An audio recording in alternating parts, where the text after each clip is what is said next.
Sit down, right there, don't go nowhere, little baby gon' shake that, little baby gon' shake that, little baby gon' shake that, little baby gon' shake that, shit, yeah, I like that, bring that, right here, say sit that, right there, don't go nowhere, say yeah, I like that, bring that, right here, say sit that, right there, don't go nowhere, Welcome back, we back to another reaction video. Today we are reacting to the depraved and disgusting downfall of WWE's owner. Well, ex-owner, because I don't think he owns the WWE anymore, does he? Does he still own the WWE? Vince McMahon. I wasn't really much of a wrestling fan back in the day. I mean, Goldberg was my favorite wrestler at a point in time, and then I moved over to where I moved over to, and then my homies or neighbors was like, yeah, bro, we watch wrestling. And I was watching this, and I was like, oh, this is tough. Randy Orton stuff. But, yeah, I'm not really into him. Rey Mysterio still to go. It feels like every other day we see someone throw their entire life's work away because they use their money and power to fulfill their darkest desires. Vince McMahon was the mastermind who bought his father's wrestling promotion and turned it into the multi-billion-dollar company we know today as the WWE. Many of the ideas, characters, storylines, legendary matches, and controversial moments can be credited to Vince's sick and twisted mind. Not only did he run the company, but he was also the most notorious villain who played the character of the psychopath businessman. We would later find out that this was no character. Vince was just as evil off-screen as he was on-screen. Recently, horrifying accusations have come to light regarding Vince's sick ways. Brutal assault, crime cover-ups, and human trafficking are just a few of the many reasons why he has formally stepped down as the CEO of the WWE. Hold on. We're not gonna talk about the drug trafficking, nigga. Nigga had a bro, I ain't gonna lie, the WWE is wild, bro, because when they be showing the Dark Side of the Ring videos, I don't remember what TV channel that's on, or it's a YouTube channel too, but I can't remember what but the Dark Side of the Ring, boy, they gonna expose, they gonna tell you what's really going on, bro. That nigga Vince had niggas ringside giving out steroids. Like, what the fuck? Like, what are we talking about? WWE. Today we are going to look into the unraveling of Vince McMahon's life and career and show all of the obvious warning signs we missed along the way. The wrestling business operated similarly to gangs in the 60s, 70s, and 80s. The United States had defined territories that different wrestling federations controlled. Vince McMahon's father, Vincent, owned the Worldwide Wrestling Federation, which controlled the northeast region of the United States. This was home to stars like Bruno Sammartino. He also had the Mid-Atlantic region, which covered Virginia and the Carolinas, home to Ric Flair, and the world-class wrestling promotion in the South of the Von Erich brothers. Wrestling had nowhere near the mainstream popularity it does now. There wasn't much money in the business, so each promotion was protective of their territory. You only promoted shows within the territory you controlled. The National Wrestling Alliance was a governing body that protected the territorial integrity of the promotions. They also helped with talent acquisitions, cross-promotions, title matches, etc. Vincent McMahon Sr. was an honest, hard-working man who traveled the country developing relationships with the heads of other promotions. Vince was enamored with the world his dad created, and one day dreamed of taking over the business, but his father didn't like that idea. Vince lets his father know that he wants to wrestle.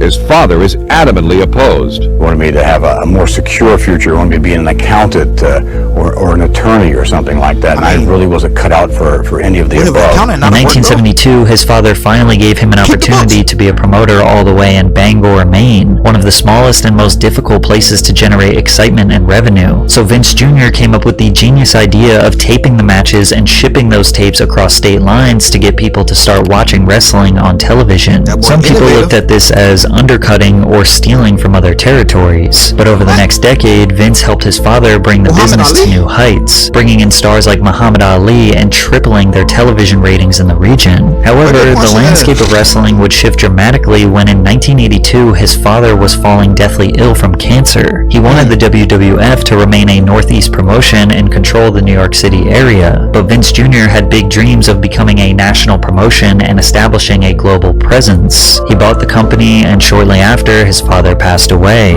Now Vince was on a warpath to infiltrate every territory and take their business. But before we dive deeper into Vince's evil plan, Jim compete. While working for Vincent, Andre would travel across territory lines and get paid a fee to help draw bigger crowds to smaller promotions. Hulk Hogan was another traveling star who was based out of Florida but would cross territory lines for a fee. But when Vince took over, he put an end to this. Wrestlers signed to the WWF would only be able to wrestle for the shows he controlled, which was basically every state from Pennsylvania to Maine. This business practice is extremely common now, as you never see a football player jump from one game in the NFL to one game in the XFL, or a fighter have one match in the UFC, then a fight in Bellator, then back to UFC. They sign exclusive contracts for a certain number of matches. But back then, Vince's business practices were considered destructive to this industry. He began signing top talent from all territories to exclusive... Wait, I don't get how having like a coalition, I mean,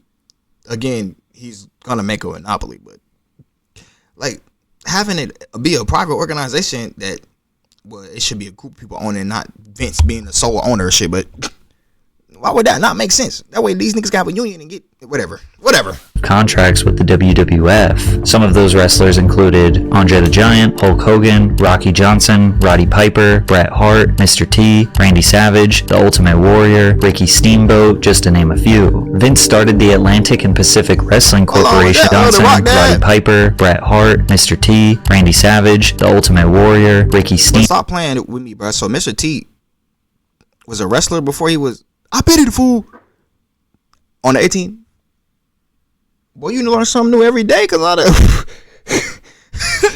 just to name a few. Vince started the Atlantic and Pacific Wrestling Corporation by partnering with Mike LaBelle in Southern California. Then he purchased Mike's shares of the company in 1982, which gave him full control of New York City, Philadelphia, and Los Angeles. To continue his dominance, he used his relationships at War TV to pay $2,500 a week for a Saturday morning time slot on Los Angeles' Channel 9 KHJ TV. But McMahon didn't expect to make a dime. He saw TV as a promotional expense to boost the gates of live shows. The WWF was being broadcasted nationally on Monday nights on the USA Network, so the whole country was being exposed to the brand. But that wasn't enough for Vince. He began a full-on invasion strategy to take out all his competitors city by city, like when he acquired a local TV station, WAKR 23 out of Akron, Ohio, with reach to Cleveland on January 8th, 1983. Then later that year, the WWF debuted on WCPO 9 in Cincinnati, which was an established Georgia Championship Wrestling territory. From there, the WWF entered World Championship Wrestling territory in Dayton, Ohio, purchasing the exclusive rights from WKEF 22 to replace the WCW broadcast with WWF's broadcast. One by one, Vince would enter a city controlled by another promotion, then buy out their TV time slot to air WWF. If he couldn't buy out their TV slot, then he would buy out their top talent, but most of the time, he did both.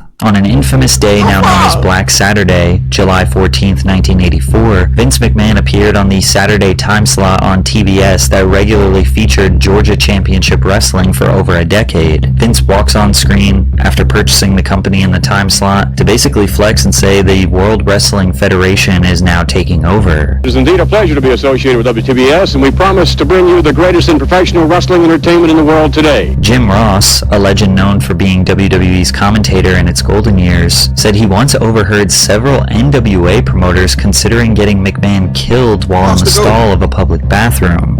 In those days, it was like when you, from their standpoint, invaded their territory. It was like, well, okay, them is not just fighting words. It's like there's so many times when people threatened me, and it was like the last guy said, like, you better get, if you want to take credit for it, you better get me quick. Now, it can't be confirmed if this was a serious consideration or tongue-in-cheek, but it can't be denied how much men like Jim Crockett, Bill Watts, despised Vince for taking away their livelihoods. However, others just look at this as natural competition. America was founded on capitalism, and you should not get comfortable as a business person, because eventually someone is going to come and take your spot. If you don't adapt, you die. Brother, if you didn't see the writing on the wall when this nigga started buying up everything, and you should have been like, you know what?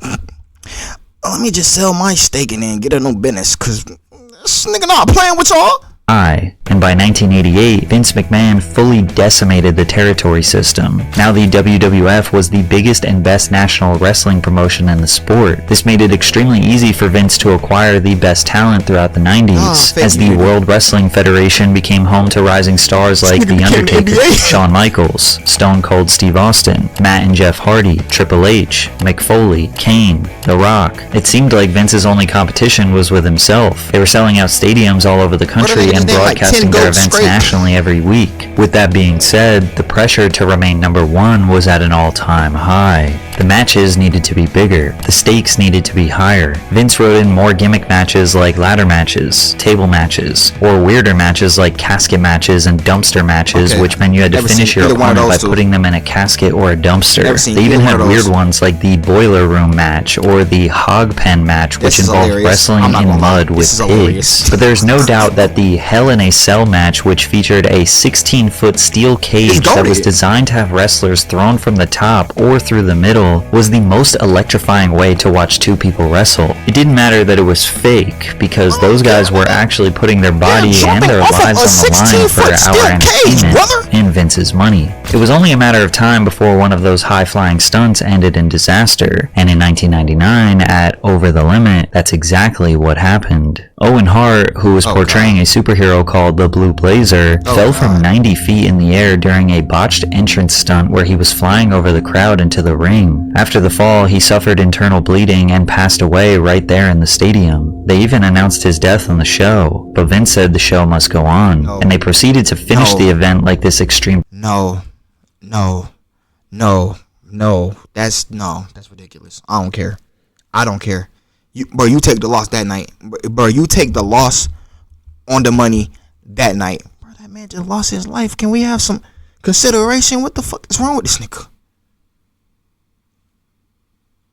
Like, the show must go on. What?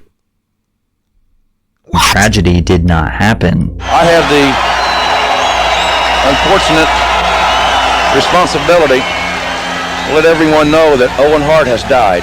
You're crazy. Vince doubled down on his decision to continue the show in an interview in 2001 with Playboy. If you could do it over, would you still hold the show that night? I just guessed that it was what Owen would want. So you'd do it again? I think so. Vince did not just portray a character of a ruthless businessman. That is who he was. But it proved to be the right path to success. 98 and 99 was their peak in terms of ratings and overall viewership, averaging multiple millions of viewers per episode. By the early 2000s, the WWF was generating $500 million in revenue each year. The high-intensity matches did not stop. However, the late 90s and early 2000s definitely saw a shift to more in-depth storytelling, which brings us to the infamous Attitude Era. This era is defined as the most ruthless, chaotic, over-the-top violent, and edgy time in WWE history. Scripts were changed the day before, the day of, or even in the ring. The wrestlers were rugged, rude, and in your face. And Vince found himself at the center of these stories because what is more anarchist than beefing with your own boss? Vince portrayed the character of a manic, power-hungry, yet also kind of pathetic CEO of the company. His rivalry with Steve Austin, which began in 97 after Austin hit his boss with a stunner, drove ratings through the roof. This beef was insane. Austin once held McMahon at gunpoint in the ring, although the gun was fake. He drove down the ring with a beer truck and sprayed Vince down with a fire hose of Coors. He even snuck into the hospital where Vince was injured and beat him up on the bed. This all culminated with Austin having a full-on match against Vince and his son Shane. This storyline set the tone that Vince being intertwined and involved with the lore was good for business. Then again, Stone Cold Steve Austin was such a superstar that he could beef with a mop and it would be entertaining. In the Attitude Era, you could no longer just be an athlete to be a WWE star. You needed to have personality, charisma, excellent speaking abilities to be able to sell a fight and keep these millions of fans engaged. And if you didn't, well, then the writers would come up with your storyline. And you won't believe some of these shocking and twisted narratives that Vince approved or came up with himself. In one of the most bizarre storylines, Kane announced that he was driving late at night with Katie Vick, a girl he loved since he was a teenager. He could not drive stick and they crashed, where she ultimately lost her life. Then Kane attends her open casket and for 6 minutes on live television he fondles her corpse, undresses her lifeless body and gets intimate with her before grabbing her internal organs and drinking the blood from them.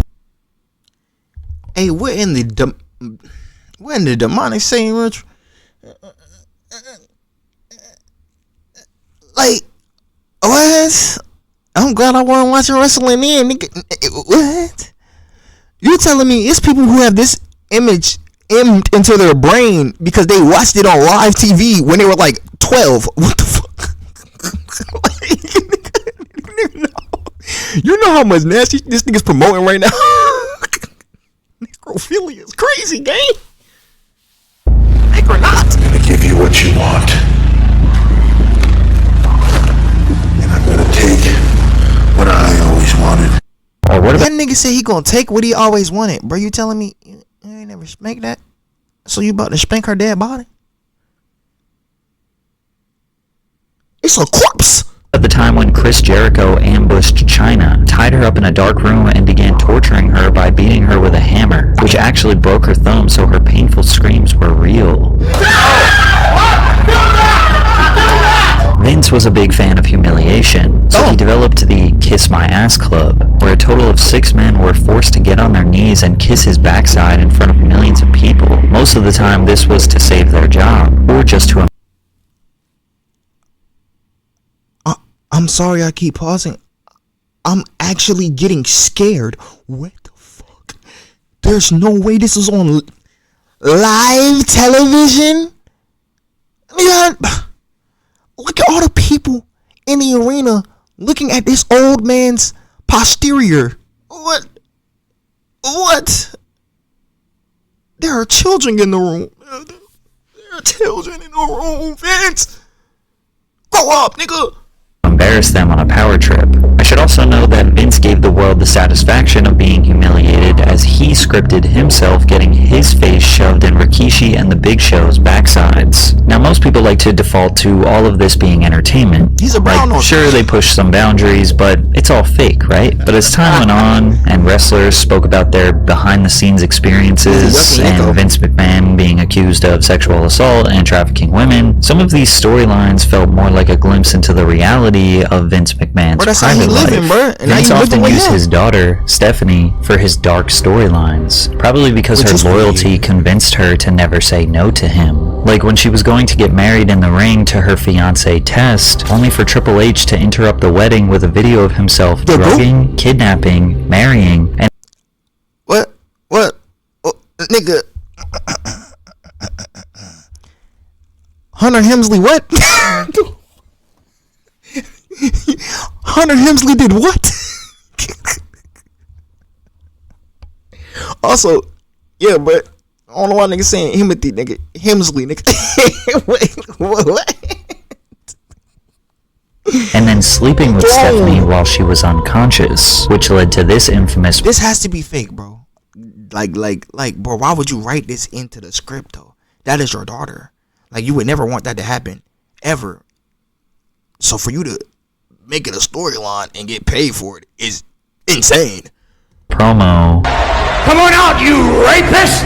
But Stephanie was the subject of another kidnapping, this time by The Undertaker, who brought her out tied on a crucifix-like structure before one of his disciples began ordaining the marriage. In a promo that fans now believe is more of an admission of Stephanie's reality, she says that Vince trafficked his own daughter. Stephanie also admitted that in the marriage. In a promo that fans now believe is more of an admission of Stephanie's reality, she says that... Let me put on my fake reading glass. I'm sorry that all my life I let you manipulate and use me. All my life just to be the apple of my daddy's eye. Vince, I'm having a little fun here. Nani, what the kind of response? Every time I went out to dinner with one of your business associates, I was 17 years old. You don't think they told me what you promised them I do? Ew, nigga, what? Why are you leveraging your daughter? And guess what, Dad? I did it. Please tell me these lines are fake. I did it for you. The things I did with them, I'm ashamed of myself. I'm ashamed of myself that I'm just like you. Also, I pray this is fake. Also, this writing is fire. But ew. that Vince trafficked his own daughter. Stephanie also admitted that he attempted to push an incest angle. My dad did approach me about wanting to be the father of my baby in a storyline for TV, which again is only the second time I've ever actually said no to him for something he wanted to do. And that one was just a little too gross, actually. It's completely disgusting, and I don't find the entertainment value in it at all. But that didn't stop her from kissing him on the mouth. Yeah, I'll think about it. If she was like a baby or like 2, it wouldn't be creepy. But this nigga's creepy. I'm sorry, I don't care. She's grown as hell. No. No.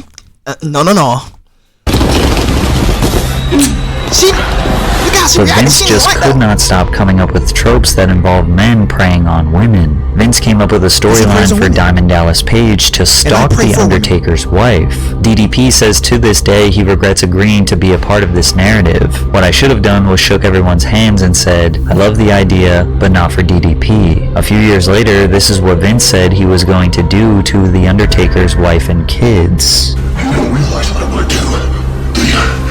The terrorists are going to burn down the Undertaker's house. Yeah. His children are going to be kidnapped. His wife, she's going to be raped by a motorcycle gang right in front of the Undertaker. What?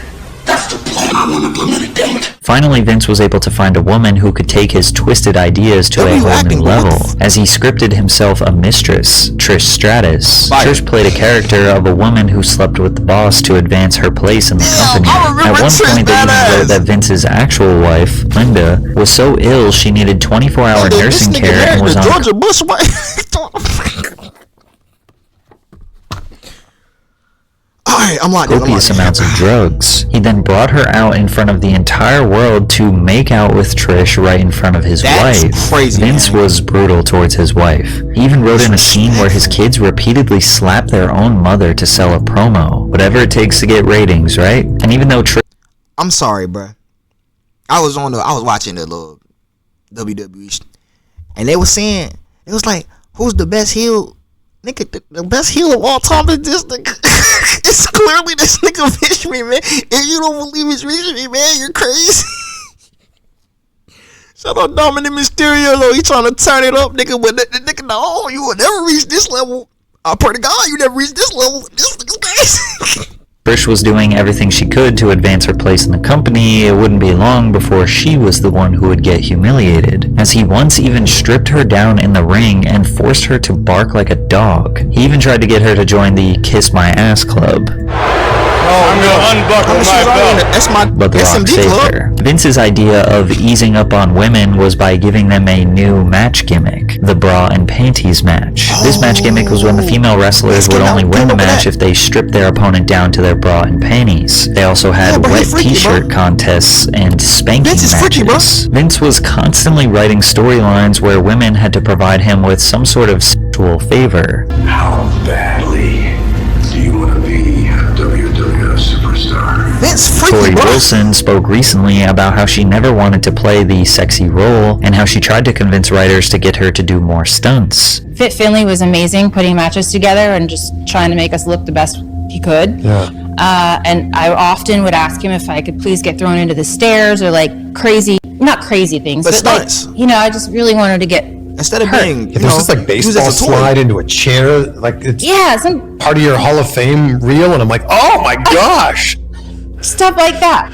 So like I wanted to do more of that, but it was kind of laughed at. Ultimately, being constantly forced to do these raunchy matches and skits that only showcased her sexuality made her despise the business long after she retired. But there's also something about wrestling that has always felt super dark to me, and I'm just really sensitive to it. So like, I say no to a lot of signings because I feel like that darkness, and it doesn't feel good. It's taken a long time. I didn't watch wrestling. I didn't want anything to do with wrestling for many years after I left. Mostly because I just had like a certain amount of like PTSD from like being so vulnerable out there and feeling like I was put in this kind of like raunchy role that wasn't me. So while most people thought that these raunchy matches, risque promos, and twisted narratives were just Vince McMahon going over the top to boost ratings, we found out 2 decades later that it was even darker behind the scenes. It was so bad for Ashley Massaro that it ended her life. Massaro was first introduced to the WWE in 2005 when she met a casting director during a swimsuit pageant searching for contestants for the upcoming 2005 Raw Diva Search competition. She decided that this was the right decision to finally shoot for her dream job as a WWE wrestler. I'm confused. Like, that was the search? Don't get me wrong. If she could wrestle, good on you, but why are we not going to get females that can wrestle before we get females that look good? Oh, my bad. Sexism. I'm foolish. Upon winning, she received $250,000 and a 1-year contract with the WWE. Ashley faced significant challenges during her early WWE career. August 22nd, 2005, she was attacked backstage by fellow divas Candice Michelle and Tori Wilson, leaving her with a back injury. Despite this, she recovered and won the first ever 3-on-2 bra and panties match. After this, she continued to appear in the promotion, but later suffered a severe leg injury on February 20th during a women's battle royale against Mickie James. The injury included a spinal fracture, a severed nerve, and multiple broken bones, requiring a metal plate and screws be put in during surgery. After recovering, she returned until 2008, where she asked to be released from her contract due to her daughter having medical problems. For years, Ashley would be relatively out of the spotlight until 2016, when she would join a class action lawsuit against the WWE, alleging Vince was a part of one of the most horrifying crime cover-ups in history. Ashley Massaro was a strong supporter of the U.S. military and was enthusiastic about opportunities to meet and help the troops. So in 2006, Ashley was excited to be selected to go to Kuwait for their annual tribute. Fire. Ah, damn it. It's gonna tough it. What the? Yeah. Forgot to tell you. I found They're fucking it. Tribute to the troops tour. However, the tour started off with issues. In Saudi Arabia, Massaro experienced harsh treatment from several men because of cultural reasons which made her uncomfortable. And after arriving in Kuwait, she began suffering from menstrual cramps and was taken to a military base for dehydration treatment. At the base, she was given an IV, and later a man wearing an orange t-shirt and cargo shorts, claiming to be a U.S. Army doctor, injected her with a substance that made her body paralyzed while still being conscious. He then moved her to a non-treatment room where the man violently R-worded and sodomized her while a woman guarded the door. After returning to the U.S., WWE's Dr. Rios called a meeting with Ashley Massaro to discuss the incident. She was unsure how he knew about it, but suspected it might have been someone on the tour who reported it. She agreed to tell him what happened as long as Rios kept it confidential. However, Dr. Rios told Vince McMahon, who then... Bro, this nigga not a doctor. He need to be sued and he needs to lose his license. You can't do that as a doctor, sir. Also, that nigga in the orange shirt, bro, you need to be... What? Brought in executives for a meeting where Massaro was asked to detail what happened in Kuwait. She said, Vince did at least apologize for what I went through, but then stressed that if I disclosed this incident, it would ruin the relationship between the WWE and the US military. He told me to not let one bad experience ruin the good work they were doing. His lack of sensitivity and referring to my ordeal as one bad experience left me speechless. In a filing the next month, WWE called the claim a stale and baseless allegation and denied Massaro had ever reported a sexual assault to anyone affiliated with WWE, saying she had been heard telling others that the doctor had done an inappropriate pelvic exam before a judge dismissed the case in 2018. Less than a year later, Ashley wrote letters back to all of her fans that were sharing love and support for her bravery. The next day, Ashley tragically passed away on May 16, 2019. She was 39 years old and is survived by her daughter. An important statement that Ashley made during this lawsuit was never released to the public until 2024 to back up Vince's new allegations by Janelle Grant, which we'll get to in a second. Ashley's statement said the following: "During my time with the WWE, I had observed Vince McMahon making out with other divas in the locker room, but he never paid any attention to me, and I assumed I was not his type. This changed after my Playboy cover was released. I was fortunate enough to be allowed to fly on the company jet and stay at the same hotels as the executives for a period of time. On one of these occasions, Vince was attempting to get me alone with him in his hotel room him late at night and I felt extraordinarily uncomfortable. He began calling the hotel room phone and my cell phone non-stop. I called Kevin Dunn, a producer, to explain the situation, and he said I should tell Vince I was not feeling well and would see him on TV the next day, so I did. Immediately after that night, Vince started writing my promos for me. Vince does not write promos for female wrestlers. That is the job of the creative department, and he certainly wouldn't have, under any normal circumstances, written a promo for me, but he did, and the promos were written with a clear intention of ruining my career. In addition, after that night, each time I walked by him, he would make vulgar sexual comments that were clearly designed to make me uncomfortable. These claims can be backed up by former boyfriend and wrestler Paul London, who said that Vince was constantly putting predatory pressure on her. Many times when she would be crying to me because Vince was propositioning her to fly on the jet with them. Like Kevin Dunn, Bucktooth Bucky would be telling her that she has to fly on the jet with him, or that he might, possibly, or every now and then, if she was at the, they'd always put the divas up at like the TV hotel or whatever, he'd be knocking on her door and, trying to get her to answer. And it's just like, I'm shocked this Vince stuff is just now coming out. The walls were slowly closing in on Vince McMahon. He was able to escape Ashley Massaro's horrible allegations, but it was only a matter of time before his evil past would catch up to him. In 2022, Vince McMahon agreed to pay more than $12 million to 4 women who were affiliated with the WWE over the course of 16 years. It's alleged that the women also signed agreements which prohibited them from discussing their relationships with McMahon. The settlements include a $7.5 million pact with a former wrestler who alleged that Vince McMahon coerced her into giving him oral sex and then demoted her, and ultimately declined to renew her contract in 2005 after she resisted further sexual encounters. Nigga, you had to pay $7.5 million because you wanted some head? Like, at that point, just hire a lady of the night. Like, bro, like what? Maybe it was the power thing. Like, oh yeah, I could tell her that I ain't gotta pay nothing, but nigga, you still ended up having to pay $7.5 million for some neck. That's the most expensive head in America. This controversy was enough to make Vince McMahon finally step down as CEO of the company, but in January of 2024, Vince was slapped with another lawsuit, this time jam-packed full of evidence that would make the whole world understand who he truly is.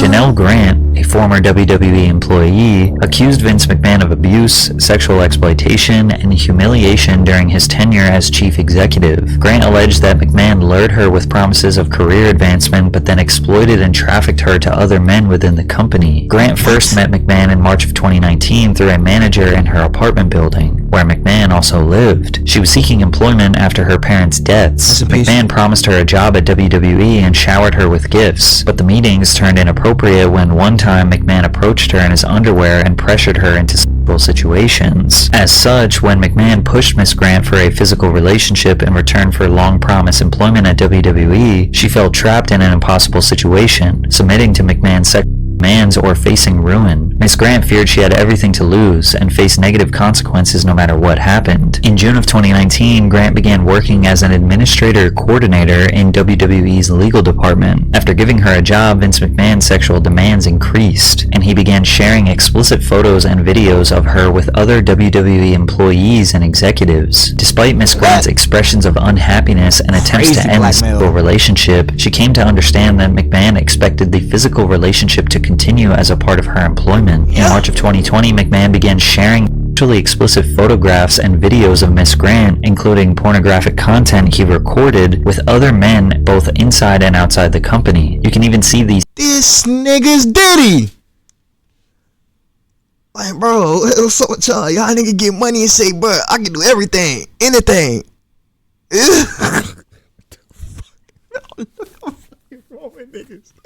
Like, bro, what? these text messages of him admitting to doing so. She even tried to express that she did not want an associate named Johnny, aka John Laurinaitis, receiving pictures of her. The lawsuit then goes on to describe not one or a few, but countless extremely detailed situations in which Vince used his power to break her down, exploit her sexually, demand and force her to give herself to him and his associates, whether it was by serving executives during work hours in offices or serving WWE superstars to keep them satisfied and prevent them from leaving the company. Control that can only be described as sexual slavery. You literally had her saying, you like, yeah, this nigga about to leave the company. You know what to do. What? Brother, if you think I'm going to stay at the company because you're sending I don't want to disrespect her and call her a bop, because that would be crazy, because the situation is crazy. But in this instance, you think I'm about to stay in the company because you got a bop coming to give me top? You're crazy. You're insane. If you read this text message, you can see an example of him trying to coordinate a schedule for his associates to take turns with this woman, only for her to respond that she does not want to, and for him to keep begging. Multiple other text messages from Vince were shown in the Vince, why are you texting this? This nigga said with his nice and hard appendage. You sexting a bitch on another nigga behalf is crazy. Huh? Give me another week, baby, and I'll be ready. I'm feeling more like myself. It's not, she really trying to delay this. Like, bro, I don't want to do this, bro. Please don't make me do this. Then this nigga say, bro, I don't know what you talking about, bro. They told him, nigga, and he want that by Tuesday. Huh? By the way, Johnny wants Tuesdays. Like y'all sharing a car. The fuck? What? Johnny wants Tuesdays, but not this coming one, and the occasional Saturday, but maybe I can shift it to Thursday nights. I'm disturbed. Lawsuit where he deeply explains his desire to traffic her to men throughout the industry. As an example of McMahon's extreme depravity, on May 9th, 2020, he defecated on Miss Grant during a and then commanded her to continue pleasuring his friend with feces in her hair and running down her back. McMahon and his friend actively resumed the threesome, which lasted over an hour and a half, while Miss Grant remained covered in McMahon's filth. Naturally,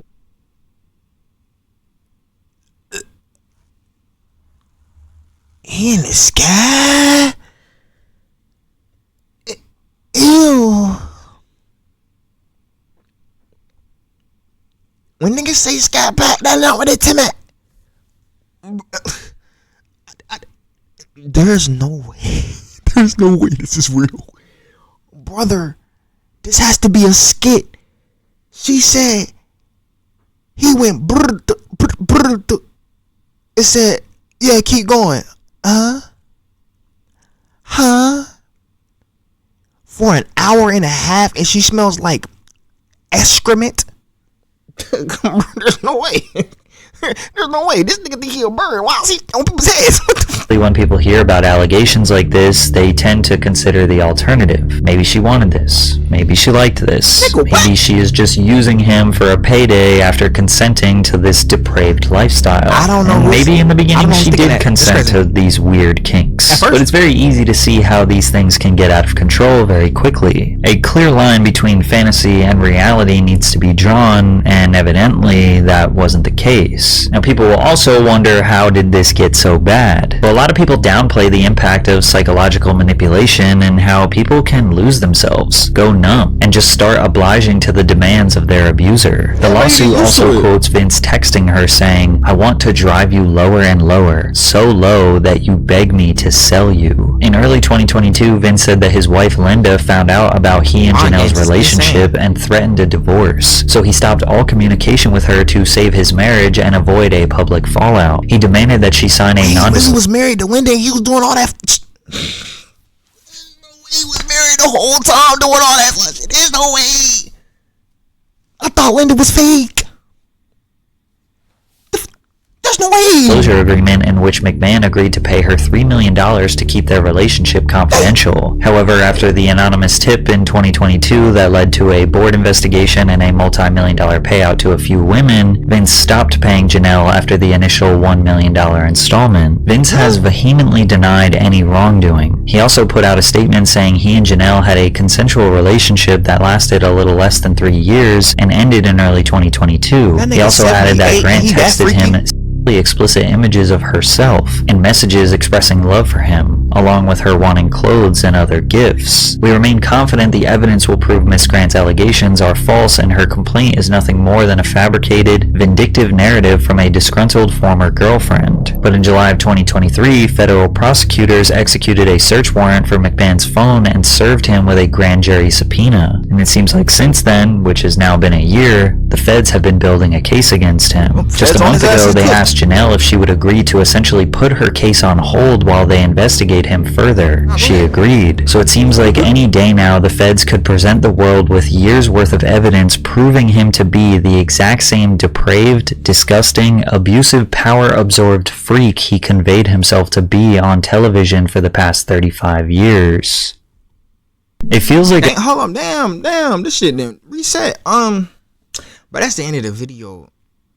That nigga Vince different, and don't take me smiling as, oh yeah, but this nigga just downplaying. No, Vince is different. Like, bro, he his time has come. He needs to leave the planet. What the fuck? Like, what? Like, bro, what are you doing?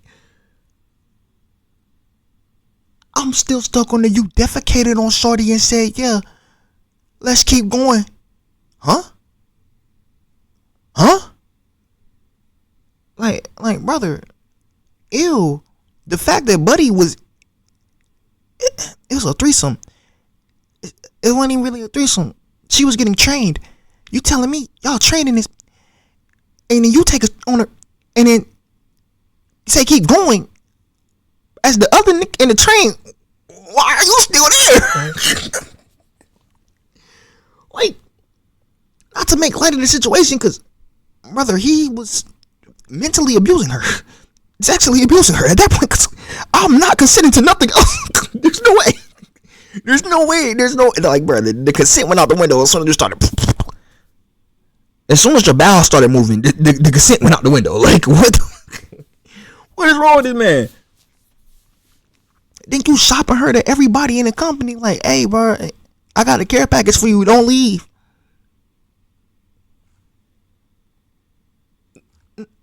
No, buddy. Like, the first half, when you was manipulating niggas to get everything you needed for the WWE or the WWF to become WWE, I was like, all right, cool, bro. I see the tactics, the business tactics, not the horrible person tactics. I mean, I kind of a little bit. Man, rest in peace, Owen Hart, bro. I still can't believe, like, bro, you telling me the whole event went on? That couldn't have been in the beginning of the night. It had to be like a match left, 2 matches left. There's no way that happened at the beginning of the night. A man lost his life. The announcer had to say, yes, Owen Hart has passed away. And then you niggas say, we still got 3 more hours. Huh? Anyway, man, we gonna see what the feds cook up. Hopefully they cook up crazy. That 78-year-old man needs about 78 years. That was the end of the video. Make sure you like, comment, subscribe, share the video. I'll catch you in the next one. Also, share your thoughts in the comment section below. Stay safe, y'all. I'm a cowboy, can't stop me, ain't to live is to conquer. All this pain got me feeling accomplished. See, these men turn me into a monster. Hey, I'm a cowboy, can't stop me, to live is to conquer. All this pain got me feeling accomplished. See, these men turn me into a monster. I'm a cowboy, can't stop. Hey, all that pain got me feeling jaded. Many to roll in the making. Still plugged into the mix, but lagging out before the update. Drop back in different times, same location.